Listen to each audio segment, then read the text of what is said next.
Halo semuanya, di sini saya Siti Latifah Fauzia akan memaparkan materi mengenai perilaku biaya aktivitas.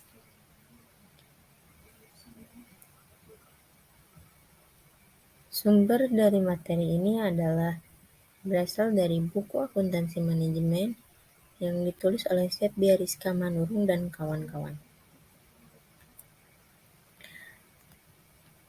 Materi yang akan kita bicarakan pada kali ini adalah pertama, definisi, kedua, objek biaya ukuran output, tiga, asumsi linearitas, keempat, klarifikasi perilaku biaya, kelima, aplikasi konsep perilaku biaya, dan yang keenam terakhir, metode penentuan biaya. Yang pertama yaitu definisi. Secara umum, cost behavior atau dikenal dengan perilaku biaya merupakan sebuah konsep yang menghubungkan antara perubahan biaya akibat perubahan aktivitas. Secara spesifik, Garrison pada tahun 2014 menjelaskan bagaimana biaya bereaksi terhadap perubahan tingkat efektivitas, di mana ketika aktivitas naik dan turun, maka biaya juga ikut naik dan turun, atau mungkin tetapi konstan. Perilaku biaya merupakan sebuah konsep yang menjelaskan biaya itu bereaksi atas perubahan aktivitas atau output tertentu. Dengan kata lain, perilaku biaya itu mendeskripsikan perubahan biaya akibat dari perubahan aktivitas atau output. Mempelajari keberadaan konsep perilaku biaya ini sangatlah membantu para manajer untuk tujuan membantu perencanaan dan pengendalian dan pengambilan keputusan, yang mana manajer harus dapat mengantisipasi mana yang akan terjadi, dan jika suatu biaya dapat diperkirakan akan berubah, manajer harus dapat memperkirakan berapa banyak itu akan berubah. Konsep perilaku biaya ini juga dikenal sebagai konsep struktur biaya, yaitu perbandingan proporsi relatif dari setiap jenis biaya dan suatu organisasi, yang mana terdiri dari baik biaya tetap maupun biaya variabel. Yang selanjutnya yaitu biaya objek biaya, ukuran output, dan rentang waktu. Konsep perilaku biaya ini tidak dapat dipisahkan dengan objek biaya, yaitu perilaku biaya tertentu menjadi fokus perhatian dan kepentingan manajer untuk mendapatkan informasi biaya yang ingin diketahui.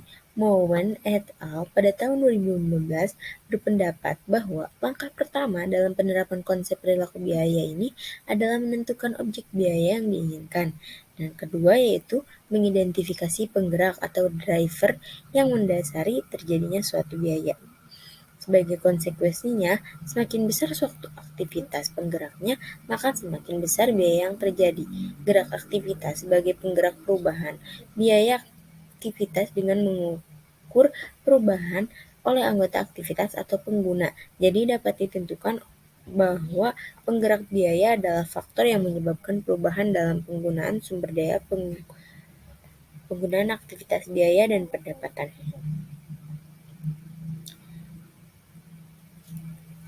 Ini kita lihat ya.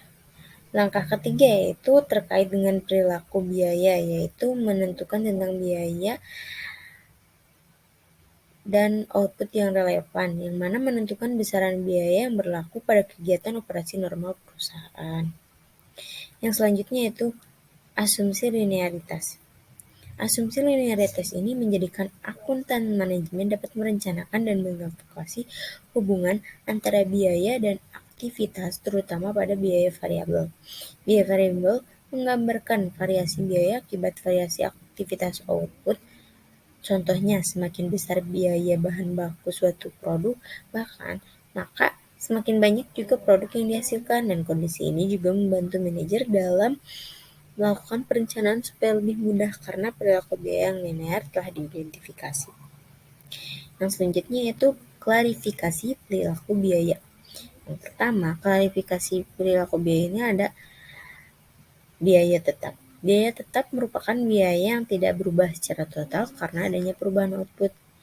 Yang selanjutnya itu biaya variabel, merupakan biaya yang berubah secara total dan proporsionalnya mengikuti perubahan tingkat aktivitas, yang mana secara umum biaya variabel ini dapat dilihat pada harga pokok penjualan, bahan langsung, dan tenaga kerja langsung. Yang ketiga yaitu biaya campuran. Biaya campuran merupakan biaya karakteristik gabungan dari biaya tetap dan biaya variabel. Yang selanjutnya itu aplikasi konsep perilaku biaya. Yang pertama ada contribution margin analysis, yang merupakan salah satu konsep yang diturunkan dari penerapan dari adanya perilaku biaya itu sendiri, yaitu analisis margin yang berdasarkan pemisahan, yaitu tetap dan biaya variabel. Seperti ini contohnya. Yang selanjutnya itu sumber daya fleksibel dan berkomitmen. Sumber daya yang disediakan sesuai dengan kebutuhan, maka sumber daya tersebut dapat dikategorikan sebagai sumber daya fleksibel. Adapun sumber daya yang berkomitmen merupakan sumber daya yang diperoleh dan disediakan sebelum dipergunakan dalam aktivitas bisnis perusahaan. Sumber daya ini diperoleh melalui kontrak eksistensi atau implisit untuk mendapatkannya sebelum apakah sumber daya tersebut telah digunakan atau tidak. Yang selanjutnya itu perilaku biaya bertahap.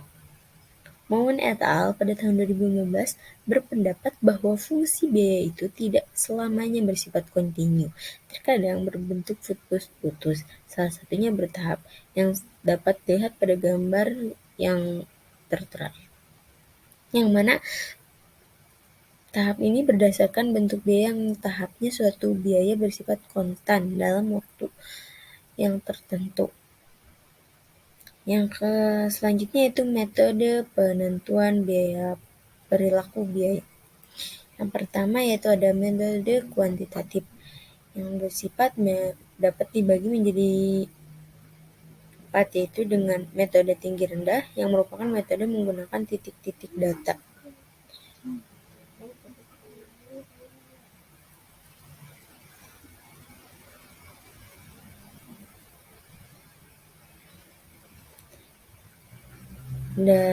Tingginya dan rendahnya sehingga membentuk garis lurus yang memiliki dua keuntungan. Yang kedua yaitu metode scatter plot. Metode ini merupakan metode yang memudahkan manajer dalam menganalisis data visual. Yang selanjutnya yaitu metode kuadrat terkecil. Metode ini mencari titik-titik biaya untuk yang titik-titik paling dekat untuk ditarik menjadi garis lurus. Kemudian menggunakan program regresi. Regresi yang terdapat pada Microsoft Spreadsheet atau Excel mampu menyediakan koefisien dari setiap persamaan. Nah, metode kuantitatif tersebut terdapat dalam metode penentuan perilaku biaya, yang mana metode kuantitatif adalah salah satu dari beberapa metode, dan metode kuantitatif adalah metode yang ketiga. Metode yang pertama merupakan metode teknik industri, yang mana metode ini memberikan argumentasi ke masa depan dalam penentuan perilaku biaya, mulai dari pengamatan dan analisis fisik identifikasi kegiatan-kegiatan.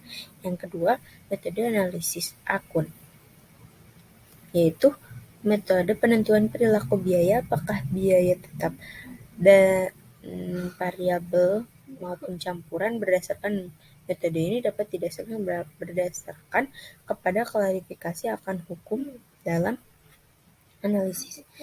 Yang selanjutnya yang ketiga, metode kuantitatif yang berfokus pada informasi data-data masa lalu untuk menghasilkan metode linear yang menggambarkan hubungan antara biaya variabel dan biaya tetap dari suatu komponen biaya yang dihasilkan.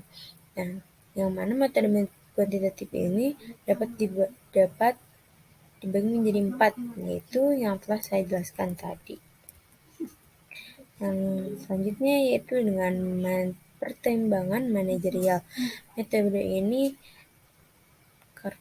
diadakan karena adanya penentuan perilaku biaya, apakah sebagai biaya tetap maupun biaya variabel ataupun campuran, yang mana terkadang menjadi dasar dari pertimbangan dalam kebijakan manajer itu sendiri. Mempertimbangkan manajer ini merupakan metode yang paling banyak digunakan, karena dalam praktiknya metode ini sering digunakan karena